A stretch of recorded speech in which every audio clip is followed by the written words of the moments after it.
Hello students. आज हम जो है गॉस के प्रमेय के अनुप्रयोगों में दूसरा टॉपिक पढ़ेंगे, जिसमें एक अनंत विस्तार की एक समान आवेशित समतल चादर या प्लेट के निकट वैद्युत क्षेत्र की तीव्रता का अध्ययन करेंगे। इसके लिए हमें क्या करना होता है, एक कोई बहुत बड़ी सी प्लेट ले लेते हैं। अब देख लीजिए, इसका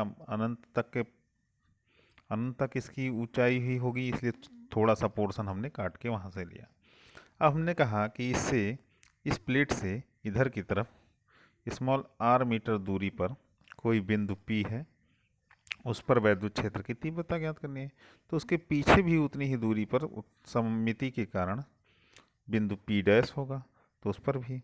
तो हम इस बिंदु P को मान करके एक गॉसीय सिलेंडर का निर्माण करेंगे। तो हम देखेंगे, इस बिंदु को घेरते हुए हमने देखा कि एक सिलेंडर बनाया।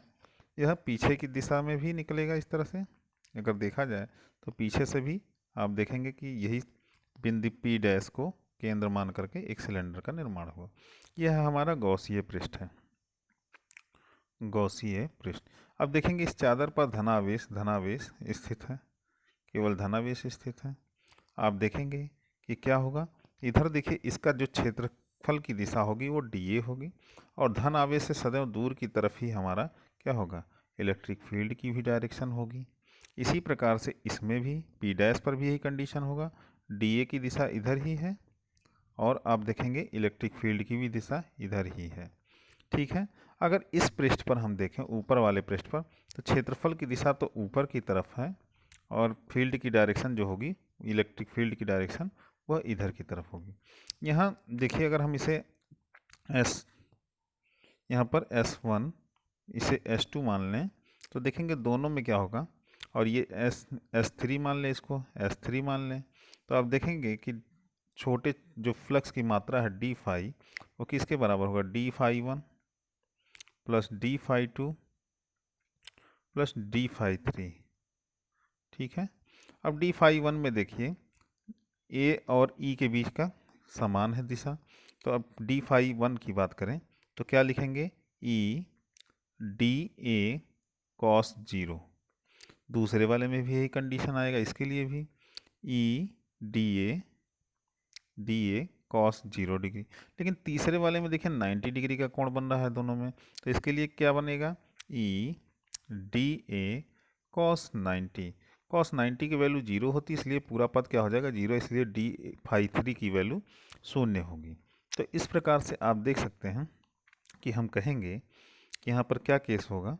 आप कहेंगे हमारा जो d φ होगा, d φ किसके कारण होगा, आप कहेंगे ई डी ए और प्लस ई डी ए 2 हो गया, क्योंकि cos 0 की वैल्यू 1 होती है। ठीक है। अब हम संपूर्ण पृष्ठ के लिए निकालें, इस ए क्षेत्रफल के लिए पूरे के लिए निकालते हैं। ये तो अभी हमने छोटे पोर्शन के लिए निकाला था, तो हम देखते हैं फाई निकालेंगे। तो phi E is equal to कितना निकल के आएगा, इंटीग्रेशन होगा हमारा S1 का, तो कहेंगे ई डी ए और प्लस इंटीग्रेशन S2 का होगा, तो कहेंगे ई डी ए। अब आपको पता है, संपूर्ण पृष्ठ को जब क्षेत्रफल निकालते हैं तो डी ए से ए बदल जाता है। ठीक है। तो अब देखेंगे phi E is equal to कितना हो जाएगा, ई इंटू ए और प्लस ई इंटू ए, यह कितना हो गया, 2EA। इक्वेशन नंबर 1 बन जाता है।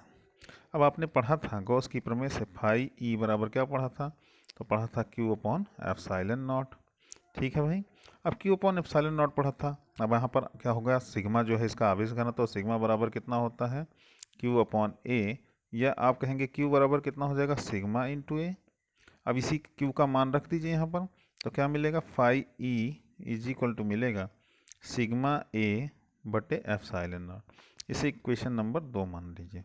समीकरण 1 और 2 से आपको क्या मिलेगा, तो आप कहेंगे सिग्मा ए बटे ε0 इज इक्वल टू 2EA, या ई बराबर निकालें तो ए से ए तो कैंसिल हो गया, और 2 यहाँ नीचे आ जाएगा, तो ई बराबर क्या बचेगा, आप कहेंगे σ/ε0। तो इतनी चीज़ें आपको समझ में आनी चाहिए। आपने देखा, यह जो पूरा आपको लिखा हुआ है कि कितनी दूरी पर बिंदु P है, सममित कारण P डैश है, सारी चीज़ें इसमें आपको नोट्स में दिए गए हैं, आपको जो समझ में आ जाए। देखिए यहाँ पर मैंने आपको बताया कि ये डी फाई 1 था और ये डी फाई 2 था और डी फाई 3 था। देखिए डी डी यहाँ पर जो ई और डी ए के बीच में पहले पृष्ठ में कॉस 0, यहाँ दूसरे में कॉस 0 और तीसरे में कॉस 90 था। इस प्रकार आप देखते हैं जहाँ 90 था वहाँ से वो समाप्त हो गया और बचा केवल, आपने देखा इंटीग्रेशन ऑफ डी ए, और डी ए जो है आपको ए के बराबर आ रहा। समीकरण 1 आपको प्राप्त हुआ।